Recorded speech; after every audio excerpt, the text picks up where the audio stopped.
Hi, grade fours. You're going to notice something different on your work pages today, and that is you will not be seeing any of those bright, colorful boxes I usually put on. Usually I make them green or yellow so they really stand out, and that tells you where to type.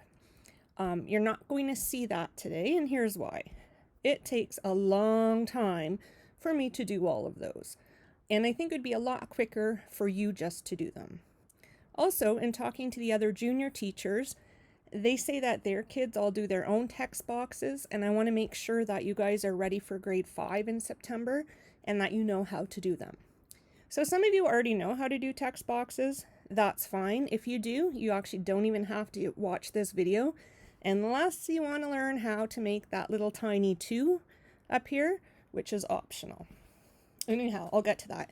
All right, so today we're talking about area of a shape. So when you open your document, it's a slideshow. It's going to look like this. First thing that I always do, you guys know, is I make it bigger so I can see it. For this one, you are going to be measuring in centimeters square. Now, I was super nice, best teacher ever, and I went and put in all the centimeter squares for you. I did that because it's a little bit tricky to do the small 2, which stands for squared, and it would take you guys a long time. So I just put that in for you. But you'll see I did not put a box here like I usually do for you to put the number. So you're going to do that on your own.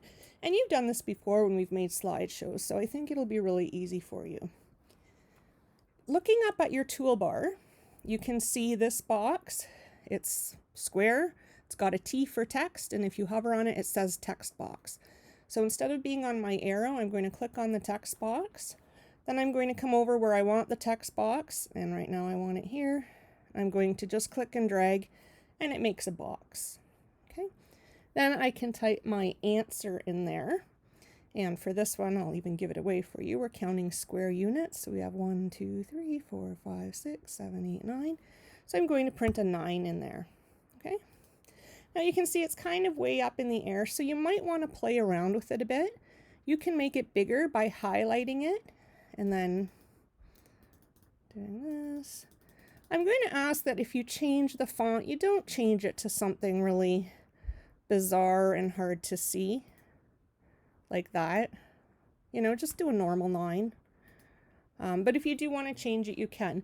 You can also, sorry, my computer's being touchy.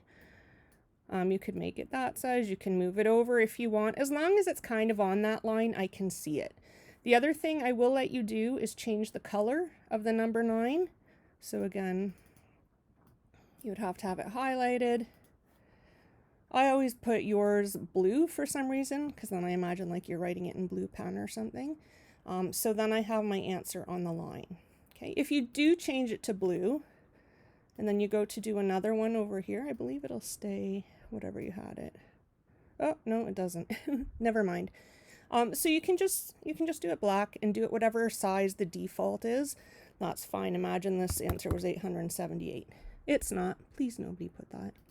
Okay, so you're going to be creating your own text boxes.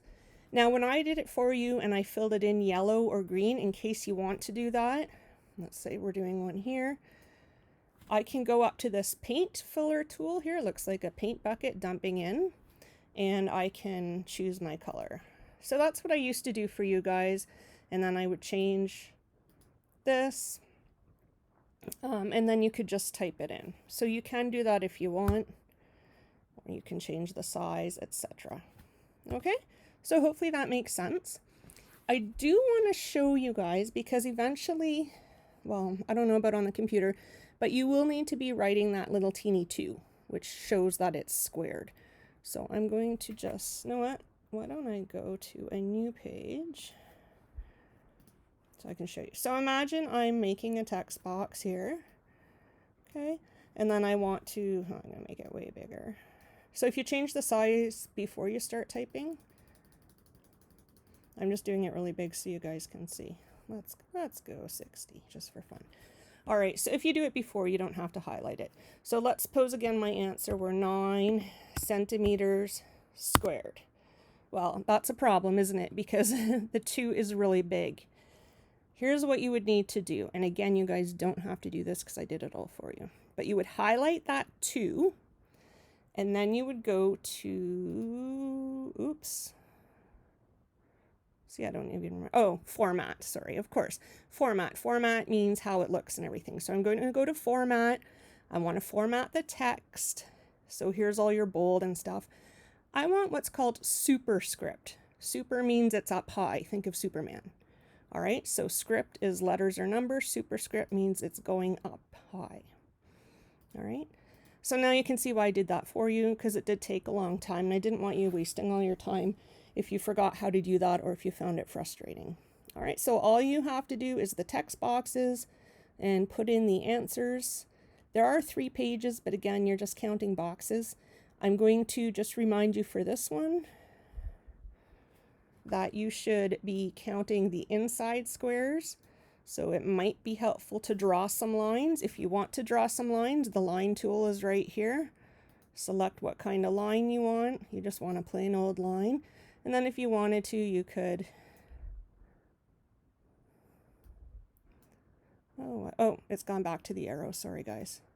Line, draw my line across, then it goes right back to the arrow. So now I have to go line again, draw another line in there, and then you can see the 4 squares. Some of you might be able to see it without the squares, and that's kind of where we're headed. So it is there if you need it though.